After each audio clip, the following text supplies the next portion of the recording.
So let's look at what these relative pronouns are, and specifically what que is and how it works. Before we understand what a relative pronoun is, we need to start by understanding what a relative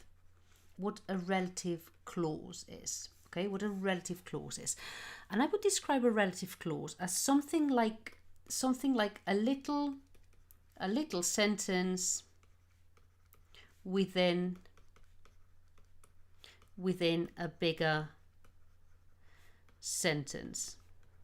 Okay, a little sentence within a bigger sentence, and usually the relative clause works as an adjective. Now, this description of a little sentence within a bigger sentence, you probably appreciate, is not a very grammatical, very grammar linguistic definition. Okay, I'm sure this can be picked apart in many ways, and I'm sure it's not linguistically is not very solid, but so that you sort of start to understand what it is. Okay, let me give you an example of a sentence that contains a relative clause inside.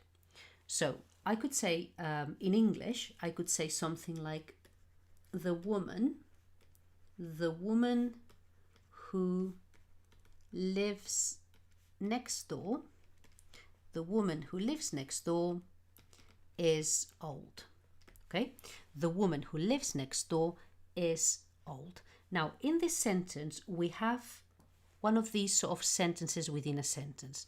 Why? Because we have the woman who lives next door is old. So we have the woman and then this who lives next door. Notice that it's like a little sentence which is within this bigger sentence. Okay, the woman who lives next door is old.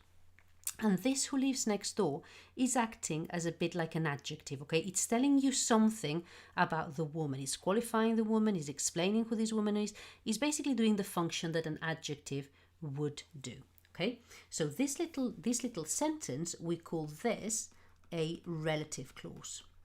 Okay, we call this a relative clause, and usually these relative clauses are started. Okay, they tend to be started by something like this, something like who, for example, or what, or that, which is called a relative pronoun.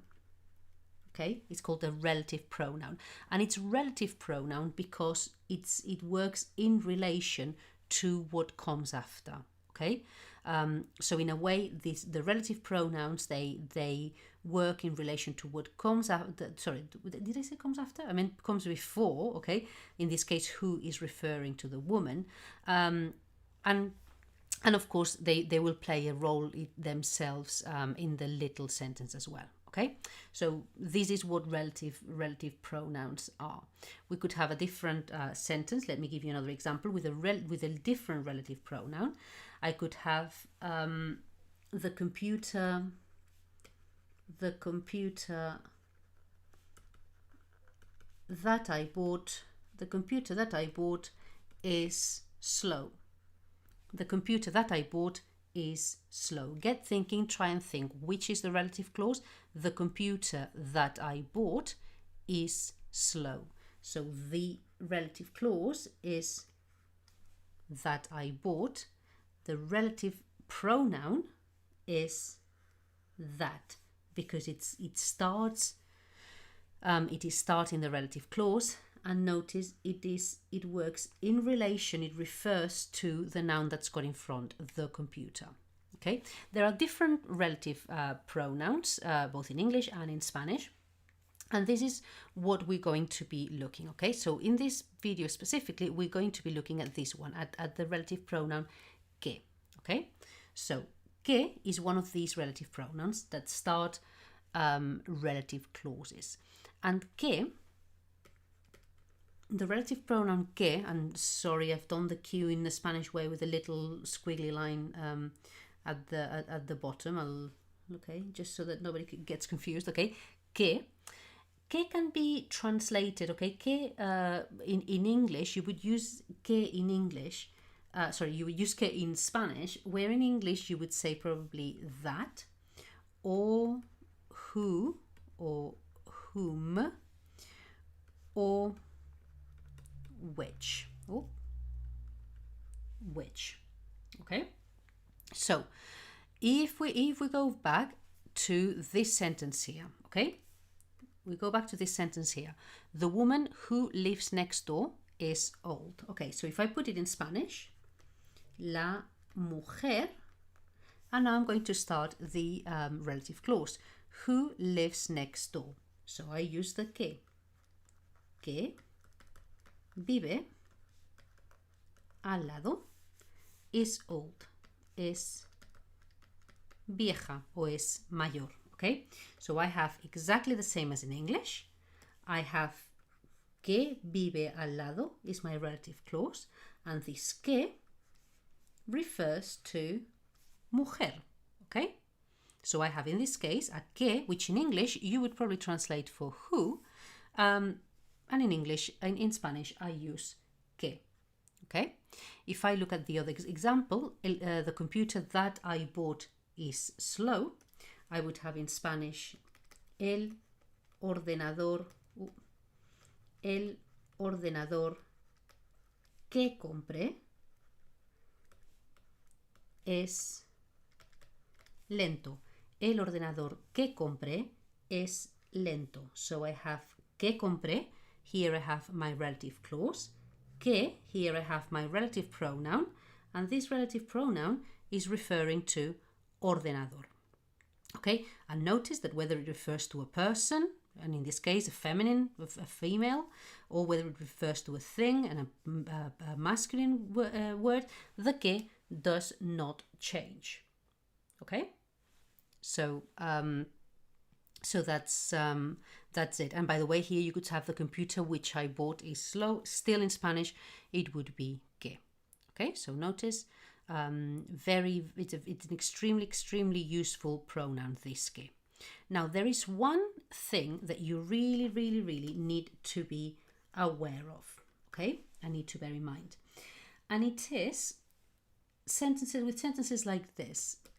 The letter I received was worrying. Okay, the letter I received was worrying. Now, when you look at this and try and put it in Spanish, you really need to think about this, because the letter I received, actually, when you say this, you've just eaten something. Okay, you have just deleted something that it is here, but you're not saying. This is actually the letter that I received, or the letter which I received. Now in Spanish, when I put this sentence in Spanish, I cannot get rid of this that. This that has to be there. Okay, so when I put this sentence in Spanish, this would be la carta que recibí. Okay, la carta que recibí era preocupante. Okay, la carta que recibí era preocupante. But I could not get rid of this que. Okay, if I deleted this que, la carta recibí era preocupante, the sentence would not make any sense whatsoever. Okay, so really important that you think of this, what we could call invisible pronouns, okay, or invisible relative pronouns that are invisible and they're not there in English, but when you put that in Spanish, you have to add it. Okay, so it's really important. And then the other thing that's really important to bear in mind as well is that, remember that I said, oh, and by the way, of course, here, of course, when you have that que replaces that, who or whom or which, you can also bear in mind that also replaces those cases where there's nothing, okay, but that where the pronoun is invisible. And then the other thing that you need to bear in mind is that this, when I said that this que doesn't change, it's always the same, it's always que, and that's fine. But think, okay, you need to bear in mind that this que is playing the role of, within this sentence, is playing the role of the word it substitutes, right? So in this case, for example, la mujer que vive al lado, okay, this que here has become the subject of this sentence, and vive is the verb, so the vive needs to be in the he or she form because que refers to mujer, okay? So this que takes the role of the word that it replaces, okay, if it makes sense. So when you see que, it really depends on what the que is replacing, as of what form of the verb you're going to need or what adjectives you're going to need, etc. Let me give you an example. If I say, for example, the woman who is tall is my sister, okay? The woman who is tall is my sister. I would say la mujer que es alta es mi hermana, okay?